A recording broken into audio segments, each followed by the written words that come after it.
दुनिया के प्राचीनतम शहर वाराणसी की बात करते हैं। अरे वो शहर जिस स्थानीय लोग स्वयं महाकाल के द्वारा बसाए शहर के रूप में दर्जा देते हैं।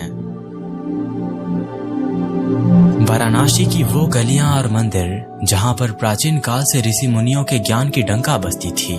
आज मैं आपको उसी शहर के प्राचीन समय में ले जाऊंगा और वो कहानी सुनाऊंगा और माया के उस ज्ञान को उजागर करूंगा जिससे आप इस संसार को और इसकी माया को और गहराई से समझ पाओगे। बस आपको बिना वीडियो को स्किप किए इस कहानी को और मेरी बातों को पूरी तरह से सुनना है।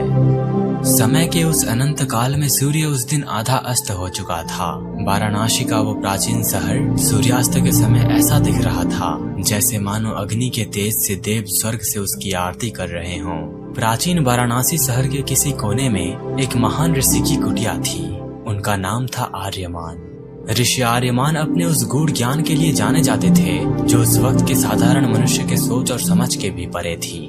वो स्वयं वास्तविकता और आत्मज्ञान के अधिकारी हो चुके थे जिसे हासिल करना एक महाज्ञानी का लक्ष्य होता है। वाराणसी का हर एक इंसान ऋषि आर्यमान के पास अपनी समस्या लेकर आते थे। वो उनसे उपदेश और मार्गदर्शन चाहते थे और ऋषि आर्यमान उनके सभी प्रश्न के उत्तर सरलता से देते थे। एक दिन रवि नाम का एक जीवन से थका और अपने अस्तित्व के बोझ के नीचे दबा हुआ युवक ऋषि आर्यमान के पास पहुंचता है, इस भरोसे में कि ऋषि आर्यमान उसके अंधकार के समय में उजाले की रोशनी प्रदान करेंगे। रवि ने अपने निराशा के बारे में बात करते हुए दुनिया को जकड़े हुए पीड़ा के निरंतर चक्र पर शोक व्यक्त किया। हम कष्ट क्यों उठाते हैं, हे पूज्य ऋषि, क्या इस निरंतर पीड़ा से कोई मुक्ति नहीं है? ऋषि आर्यमान ने रवि की आंखों में देखा और उसके भीतर के गहन संघर्ष को पहचान लिया। ऋषि ये बात जानते थे कि दुख की प्रकृति को सही मायने में समझने के लिए रवि को माया की गहराई का अनुभव करने की आवश्यकता है। अरे वो तुच्छ भ्रम जो वास्तविकता पर पर्दा डालता है। हृदय में करुणा भरकर ऋषि आर्यमान रवि को अंधकार से घिरे घने जंगल में ले गए। उस दिन वो रात एक भयानक सन्नाटे से घिरी हुई थी जो केवल रात्रिचर जीवों की दूर की चीखों से टूटती थी। जैसे जैसे वे गहरी यात्रा करते गए रास्ता जोखिम भरा होता गया और परछाइयां रूप बदलती और नाचती हुई प्रतीत होने लगी। अनंत काल की अनुभूति के बाद वे पेड़ों के बीच छिपे एक प्राचीन मंदिर में पहुँचे। इसके पुराने पत्थर भूले हुए युगों के रहस्य को फुसफुसाते हुए प्रतीत होते थे। ऋषि आर्यमान ने रवि को अंदर आने का इशारा किया और उसे आगे की यात्रा पर भरोसा करने के लिए आगाह किया।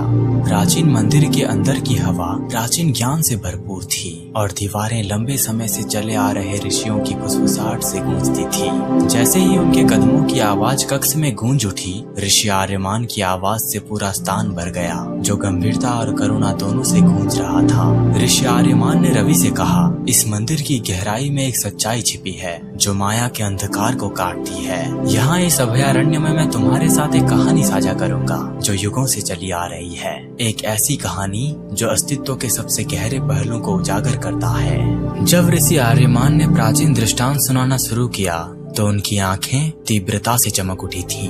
उन्होंने कहा कि पिछले युगों में एक महान ऋषि थे जो इन्हीं जंगलों के भीतर एक आश्रम में रहते थे। ये ऋषि ब्रह्मांड के अपने गहन ज्ञान के लिए जाने जाते थे और साधक उनसे सलाह लेने के लिए दूर दूर से आते थे। एक मनहूस रात जंगल से अंधेरे में डूबी एक छायादार आकृति उभरी। आकृति से पता चला कि वो कोई और नहीं बल्कि मृत्यु के देवता यम हैं। यम ऋषि के पास एक ऐसा प्रश्न पूछने आए थे जिसने ब्रह्मांड के सबसे बुद्धिमान दिमागों को भी भ्रमित करके रख दिया था। यम ने कहा, हे बुद्धिमान ऋषि, मैं ब्रह्मांडीय व्यवस्था का रक्षक हूँ, मृत्यु का अग्रदूत हूँ। फिर भी एक सवाल है जो मुझे परेशान करता है। संसार में दुख क्यों बना रहता है? प्राणी इतना दर्द और पीड़ा क्यों सहता है?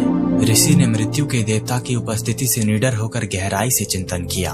गहरी चुप्पी के बाद उन्होंने बोलना शुरू किया। दुख की प्रकृति अस्तित्व के ताने बाने से जुड़ी हुई है।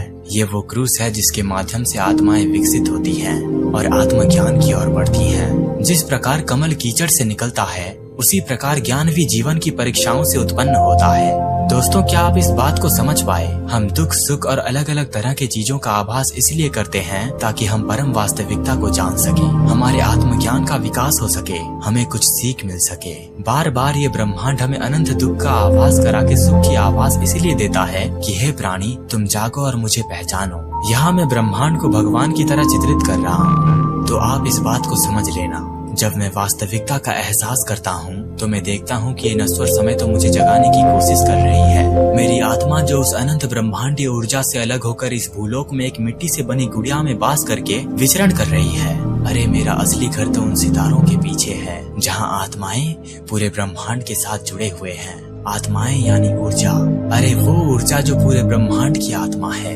अब हम कहानी में आगे बढ़ते हैं। यम ने ऋषि की बात को ध्यान से सुना। उनका कठोर चेहरा समझ के साथ नरम हो गया। जैसे ही ऋषि आर्यमान ने दृष्टांत समाप्त किया, ऐसा लगा कि मंदिर गहरी शांति में डूबकर अपनी सांसें रोक रहा है। रवि की आंखें कहानी के भार को आत्मसात करते हुए एहसास से चमक उठी। माया का अंधकार। ऋषि आर्यमान ने कहा, ये कोई शत्रु नहीं है जिसे हराया जाए, बल्कि ये एक पर्दा है जिसे फेदा जाना चाहिए। ज्ञान और समझ के माध्यम से हम इसकी गहराइयों में प्रवेश करते हैं और नीचे छिपे सच्चाइयों को उजागर करते हैं। रवि ने महसूस किया कि उसके भीतर एक नया संकल्प प्रज्वलित हो रहा है और वो जानता था कि उसकी यात्रा अभी खत्म नहीं हुई है। दोस्तों, ये छोटी सी कहानी ने हमें कितना कुछ सिखा दिया, पर मेरी बातें यहीं खत्म नहीं होती। ये दुनिया एक पर्दा है जो हमसे सच्चाई छुपाती है। हम केवल उस सच्चाई की परछाइयाँ देखते हैं, लेकिन अगर हम पर्दा उठा सकते हैं तो हम उस सच को देख पाएंगे कि वो वास्तविक है या नहीं। माया के पर्दे को समझने का एक तरीका ये है कि इसे एक सपने की तरह सोचा जाए। जब हम सपना देख रहे होते हैं तो हम एक ऐसी दुनिया का अनुभव करते हैं जो बिल्कुल वास्तविक लगती है, लेकिन जब हम जाग जाते हैं तो हमें पता चलता है कि वो बस एक भ्रम था। उसी तरह माया के आवरण को एक भ्रम कहा जाता है, जिसे हम जागते हुए अनुभव करते हैं। हम वास्तविकता के भ्रम में इतने फंस गए हैं कि हम भूल जाते हैं कि ये वास्तविक नहीं है। इसका एक अच्छा उदाहरण ये है कि अक्सर हम भौतिक संपत्ति से जुड़ जाते हैं। हम सोचते हैं कि अगर हमारे पास नई कार या बड़ा घर होगा तो हम खुश हो जाएंगे, लेकिन एक बार जब हमें वो चीज मिल जाती है तो हमें एहसास होता है कि हमें वो खुशी नहीं मिल रही जिसका हमने सोचा था। ऐसा इसलिए है क्योंकि भौतिक संपत्ति के प्रति हमारा लगाव वास्तविकता के भ्रम पर आधारित है। हम सोचते हैं कि ये चीजें वास्तविक हैं और ये हमें खुश कर देंगी, लेकिन वास्तव में ये सब घटती बढ़ती घटनाएं हैं। अंत में बस इतना कहना चाहूंगा कि जिस तरह सोने के बाद आप इस दुनिया, अपने माँ बाप, संपत्ति, भाई बहन, किसी को कुछ जान नहीं पाते, उसी प्रकार ये सब बस एक भ्रम है। कोई भी चीज मौजूद ही नहीं है। या तो हमारा मन समय की शक्ति से इन चीजों को प्रकट कर रही है, या कुछ और जो हमारी सोच और समझ के भी परे है। बस मैं इतना कहना चाहता हूँ कि ये दुख सुख पाने के बजाय आप शांति पाओ। मैं आपकी सुख की कामना नहीं करूँगा, बस आपको माया से दूर मन की शांति की कामना करूँगा, जो आपको सुख और दुख से भी परे की चीज का अनुभव करवाएगी। अगर आप मेरी माया की 27 कहानियां वाली किताब को पढ़ना चाहते हैं तो स्क्रीन पर शो हो रहे इस नंबर पर व्हाट्सएप करें।